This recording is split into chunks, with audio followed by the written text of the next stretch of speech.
I was looking for things that I could make talky videos about while I continue to procrastinate on making more interesting videos, and I came up with cobalt swords. This is something that I was previously intending to test out and demonstrate for people so that I could have proof for whatever I say, because I like to be able to prove the things that I'm claiming. But eventually I realized that I pretty much already know what would happen, and it's not all that interesting. So I guess I'm just going to talk about it. Cobalt is element number 27, right next to iron at 26, and it does behave very similarly to iron for the most part. It has a similar density, it's a metal, and it's sort of hard-ish for a pure element, but the pure element normally wouldn't be useful for any mechanical purposes. So this is true of almost all chemical elements, or elemental metals rather, that when they are pure, they're relatively soft and ductile, but when you add the right elements to them, then they become harder and more useful for whatever kind of mechanical object you have planned, such as a sword.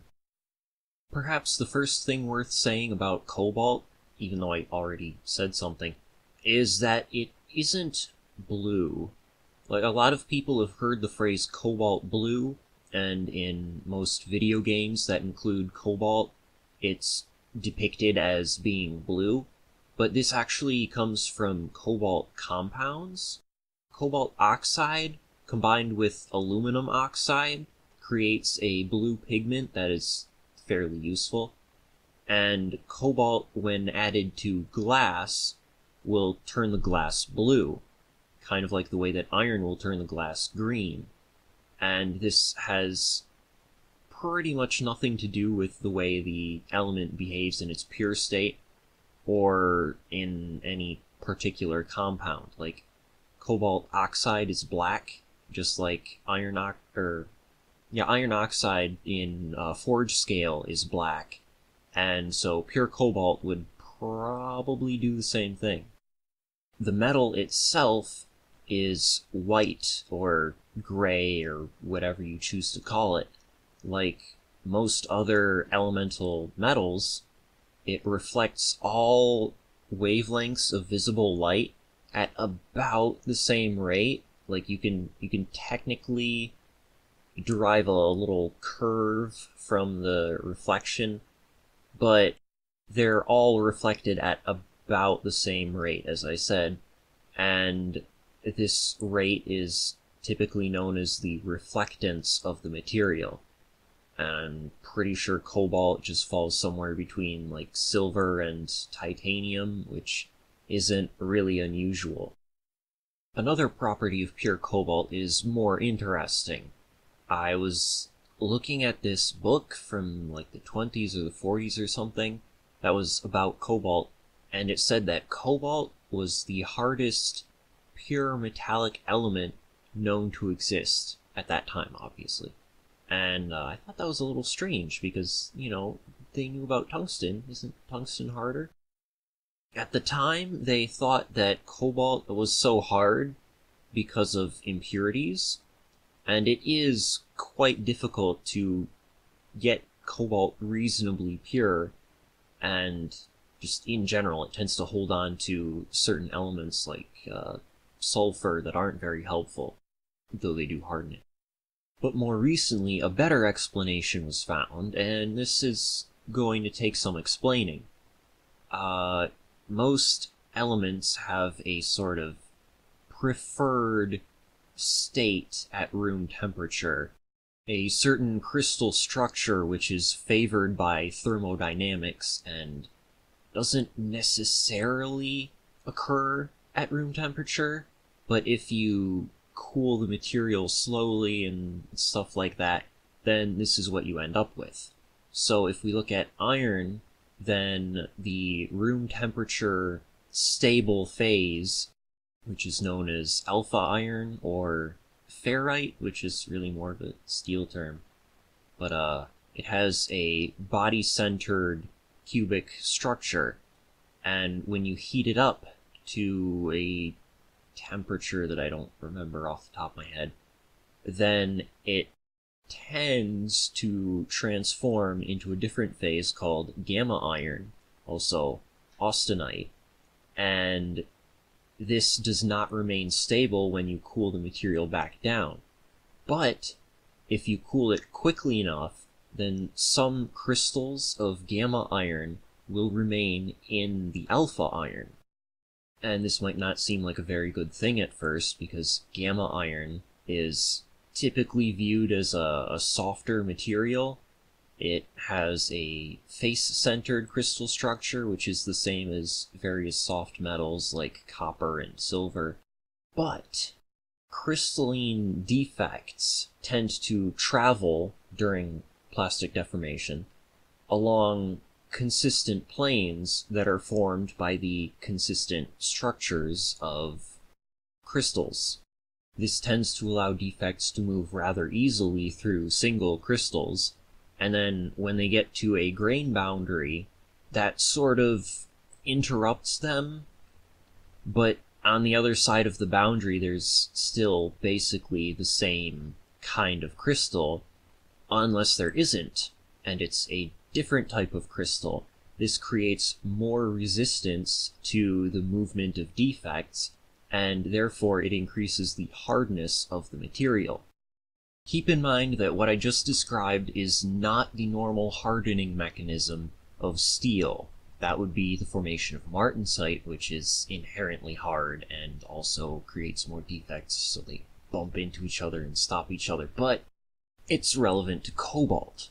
So getting back to cobalt doesn't entirely, well, I guess cobalt technically has a particular phase that is most stable at room temperature, but there's a second phase that is so close to being the preferred stable phase that it kind of acts like cobalt has two stable phases.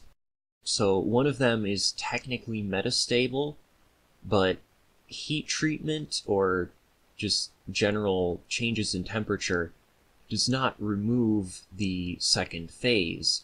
There's this face-centered cubic phase and a hexagonal close-packed phase, I think. And they create that sort of interaction that I was talking about, where having two different crystal phases increases the hardness of the material. As for whether that would make pure cobalt a viable material for making swords, that was one of the things that I had planned to test, and, well, I guess I don't really know that one for sure, but I highly doubt it.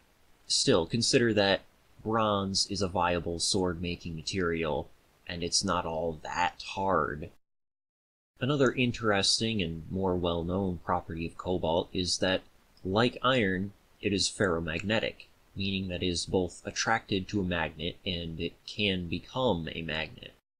Now, its strength in this regard is not as much as iron, but it does retain its magnetic properties to higher temperatures than iron does. And this is one of the main areas of application for cobalt alloys. The magnetic properties of cobalt allow various types of magnets to be made, and magnets are a lot more complicated than they might seem. It's not just a matter of how much force is produced per, mass of magnet that you have or something like that.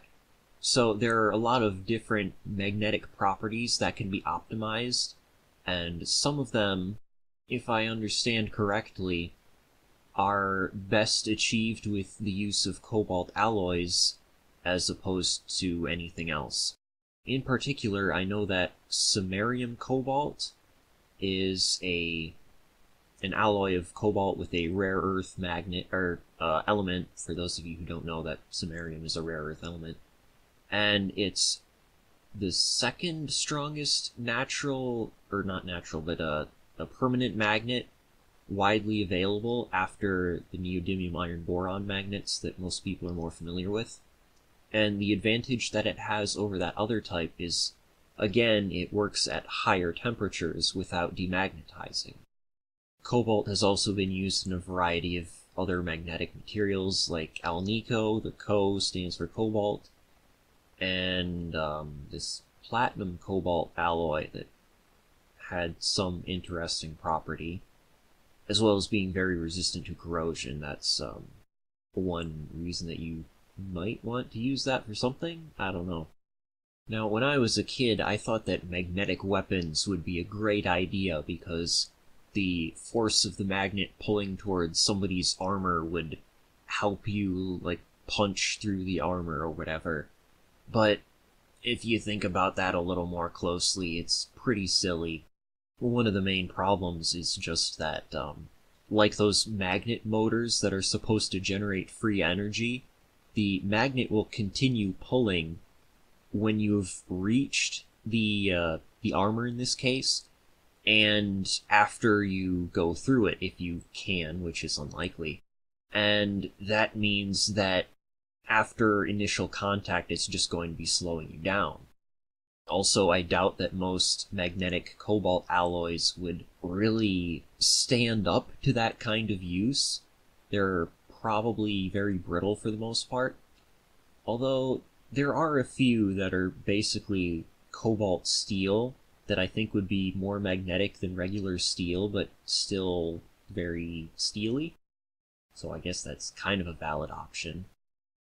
But suddenly I recall that cobalt is kind of toxic. Not like thallium level toxic, for all the chemists out there who know what thallium is, but it's not something that you want to be handling too often.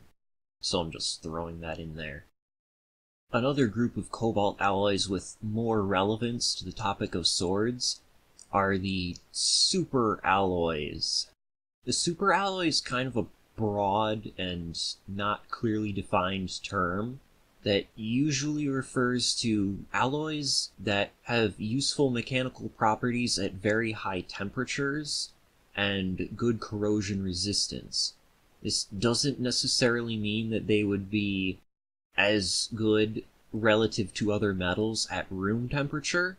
Like, steel at some of these higher temperatures becomes quite soft, and, you can twist it up and stuff like clay. And any super alloy that earns the name super alloy should prevent you from doing that. Like, it should be almost as hard at, like, steel forging temperatures as it is at room temperature. But at room temperature, the steel might be much harder and stronger than the super alloy. So don't get too carried away with the term super alloy. These alloys tend to have a lot of nickel and chromium in them, as well as a bunch of other elements that I'm not even going to get into because it's too much explaining. And there's even a little bit of confusion between nickel base and cobalt base superalloys. They're even iron base superalloys. But the ones that are more kind of based on cobalt are basically what I'm talking about here. And many of them really at room temperature, they're not much stronger than mild steel. That may surprise people because they're so hyped up, but that's kind of the case here. However, there are plenty of cobalt-based superalloys that are much stronger than usual, and I have good reason to believe that these would make at least adequate swords. In some cases, they would have competitive mechanical properties compared to steel, which might surprise some people because there are all these guys out there saying only steel can make good swords. Well, you don't know what else is available. It's like steel is the only thing you've worked with, and then you say only steel can work. Well, you don't know.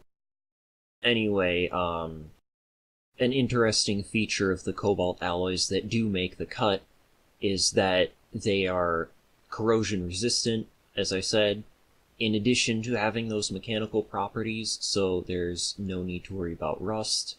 And this is true of most cobalt alloys, really. It's quite rare to see cobalt without chromium added to it in fairly large amounts.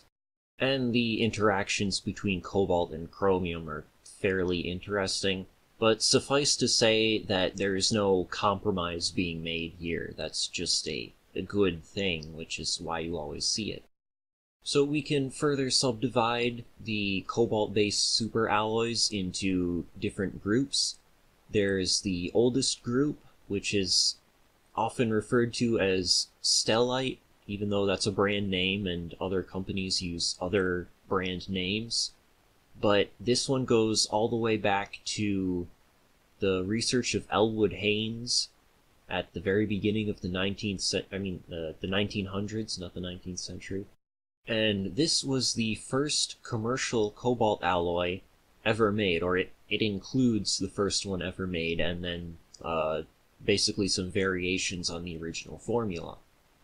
Most people who are interested in swords or knives are probably most familiar with Stellite 6K and Stellite 6B, which are fairly representative of the whole group here.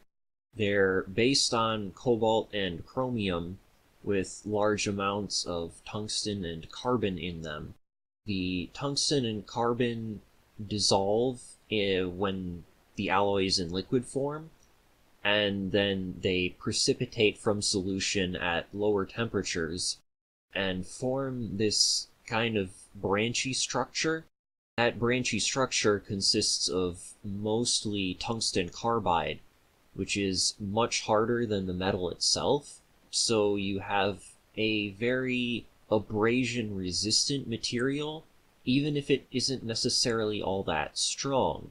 Like, the branches can break, and then what happens is the cobalt-based matrix surrounding that will deform without breaking. So this is a material that can be very hard and very tough at the same time, but it doesn't necessarily hold an edge all that well. I think that if you could get a large enough piece of Stellite 6K, then you could probably make a decent sword out of it. I know some people are going to freak out because of the carbon content, and they're like, oh, you can't make a sword with that much carbon. It's not steel, people. It's not steel. Alloys aren't really mechanical mixtures of their constituent elements. They actually have chemical processes that determine their properties, and so you can't just take a rule of thumb for one alloy system and then apply that to a completely different alloy system.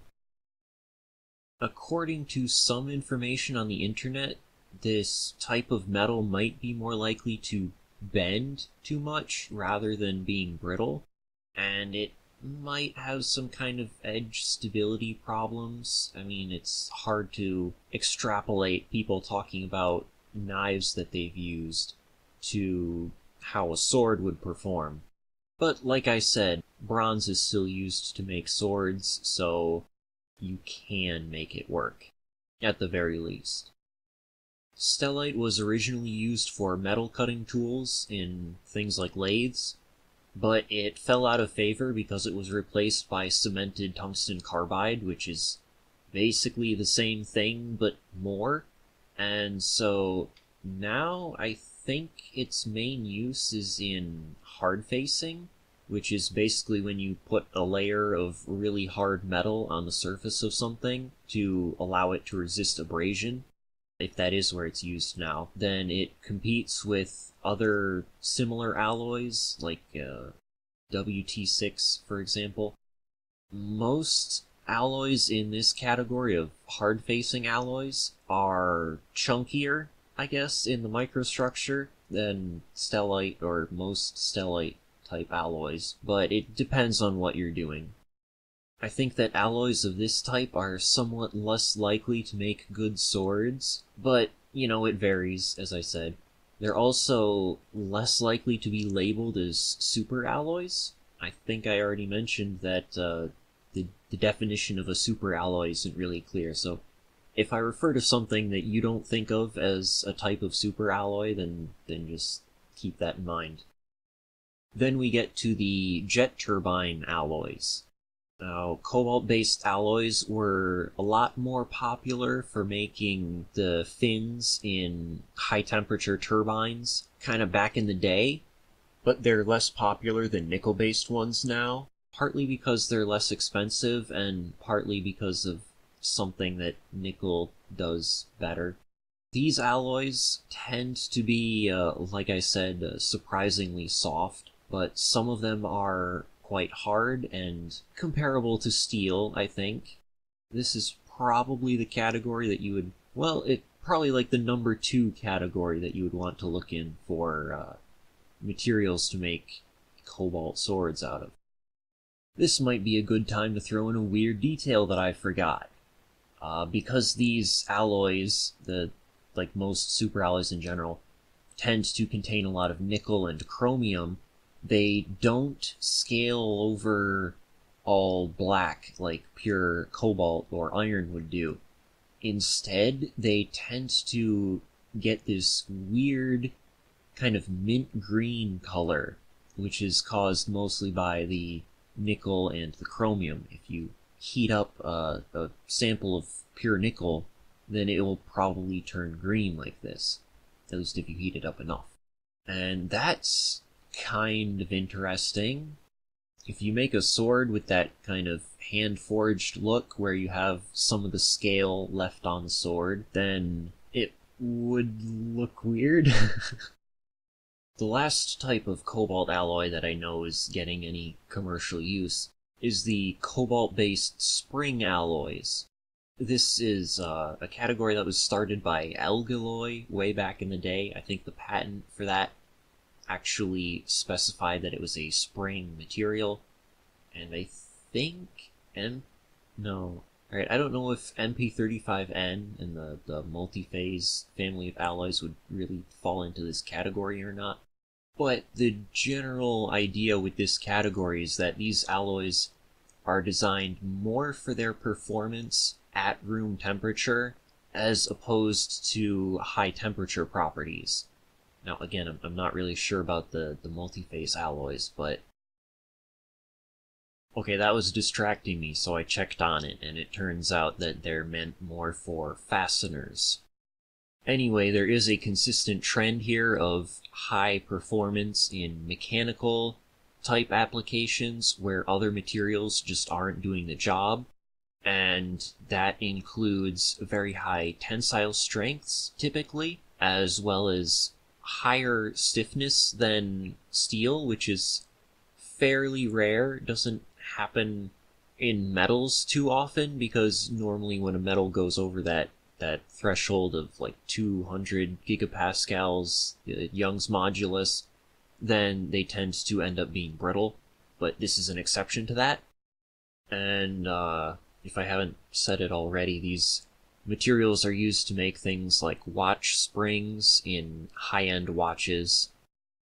One thing that these alloys tend to have in common, that a number of other super alloys tend to also have in common, if the application calls for it, is that they are hardened by cold work. So they're sometimes described as forging alloys, because some forging is done to alter the microstructure in such a way that they reach their potential strength.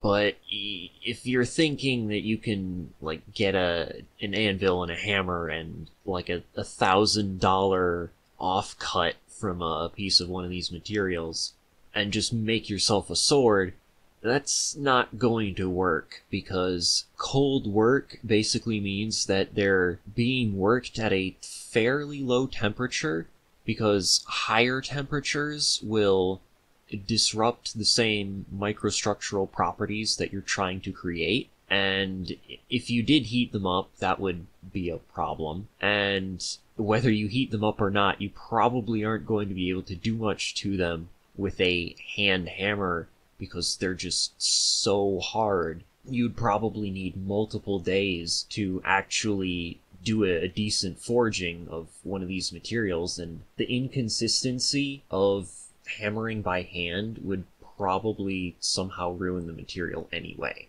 So you would pretty much be throwing out money.